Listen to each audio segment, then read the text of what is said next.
Bonjour, je vous propose de faire ensemble une expérience qu'on appelle en anglais le slide test. Son but est de voir comment se comporte un sol dans un milieu humide. Alors vous avez devant vous deux mottes à peu près identiques, prélevées quasiment au même endroit comme vous pouvez le voir. En haut à gauche, la caisse du fond, c'est la parcelle labourée de mon voisin. Et quelques mètres à côté, en avant, c'est ma parcelle qui est depuis 8 ans cultivée selon les principes de l'agriculture de conservation des sols, sans labour. Je vais mettre les deux mottes dans les récipients. On voit bien ici des trous de vers de terre qui confirment qu'elle vient bien de la parcelle non labourée. On voit d'ailleurs déjà quelques grumeaux qui se détachent de la motte. Et la motte de la parcelle labourée que je mets dans ce récipient.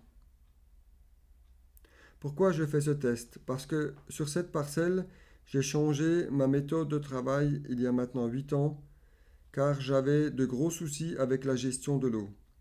C'est une parcelle qui a une structure qu'on appelle battante. Le sol est composé à peu près de 40 à 45% de sable et à peu près la même chose de limon, avec une teneur en argile moyenne de à peu près 13%. Cela dépend des endroits de la parcelle car elle est très hétérogène.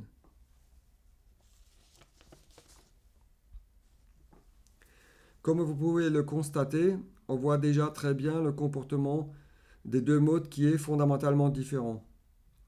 Le souci numéro un sur cette parcelle, c'était la formation de croûtes de battance. Le sol, sous l'action de la pluie, n'avait pas de tenue et une fois sec, une croûte se formait à la surface.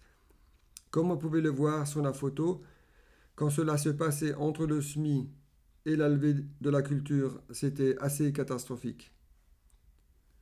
On va maintenant observer le comportement des mottes dans le temps, mais comme vous pouvez le voir, pas besoin d'être spécialiste pour saisir la différence. Il est sur ma montre midi, on se donne rendez-vous dans une dizaine de minutes, puis dans les heures qui suivent afin de suivre l'évolution du test. Sur la gauche, comme vous pouvez le constater, l'eau est très trouble, alors qu'à droite, l'eau est restée claire et limpide. Vous pouvez vous imaginer ce qui se passe sur votre parcelle si vous avez de gros orages et qu'il y a une pente. Au niveau érosion, cela peut devenir catastrophique et la fertilité de vos sols peut se retrouver dans la rivière. Voilà, cela fait maintenant à peu près 1 heure que les mottes ont été mises dans les deux récipients. Qu'est-ce qu'on constate?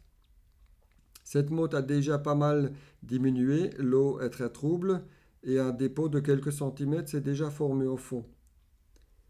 Et puis de l'autre côté, il y a un petit dépôt, mais ce sont des petites mottes, mais l'eau est restée très claire. C'est ce qu'on appelle des agrégats, et ces agrégats sont liés ensemble par une colle organique qui est directement liée à l'activité biologique des sols.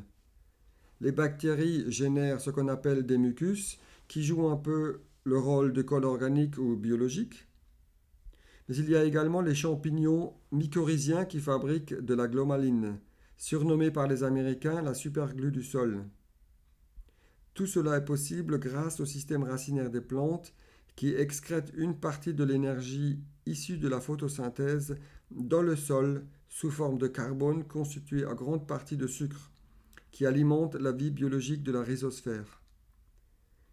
En labourant, en travaillant intensément le sol, on oxyde, on brûle ce carbone très fragile qui sert de liant et de carburant à toute l'activité biologique du sol, elle-même génératrice d'une structure à base d'agrégats résistants à l'eau.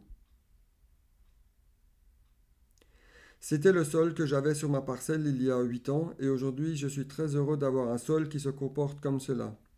J'ai d'ailleurs pu le vérifier comme vous pouvez le voir sur la vidéo prise 48 heures après un orage de seulement 25 mm tombé en une demi-heure. Dans ma parcelle de soja, il n'y a aucune trace de flaque d'eau, alors que dans la parcelle de mon voisin, le maïs a encore les pieds dans l'eau. Dans la partie labour, on peut constater qu'il n'y a plus de mottes. On va sortir le support pour vérifier. Et d'ailleurs, on constate qu'il ne reste plus que des débris végétaux et quelques cailloux. Par contre, l'eau est très trouble et on constate la constitution d'un dépôt au fond, alors que dans la partie en agriculture de conservation, la motte est encore dans son support. On va également la sortir pour vérifier sa solidité. On voit quelques agrégats qui se détachent, mais l'eau reste néanmoins limpide. On va continuer l'expérience en laissant tout cela se décanter et on reviendra dans une dizaine d'heures pour faire le bilan de l'expérience. Voilà, après 16 heures de décantation, on constate que la motte est toujours présente dans la partie en agriculture de conservation, avec quelques agrégats au fond. Par contre, la motte a complètement disparu dans la partie labour, comme on a déjà pu le constater il y a une dizaine d'heures.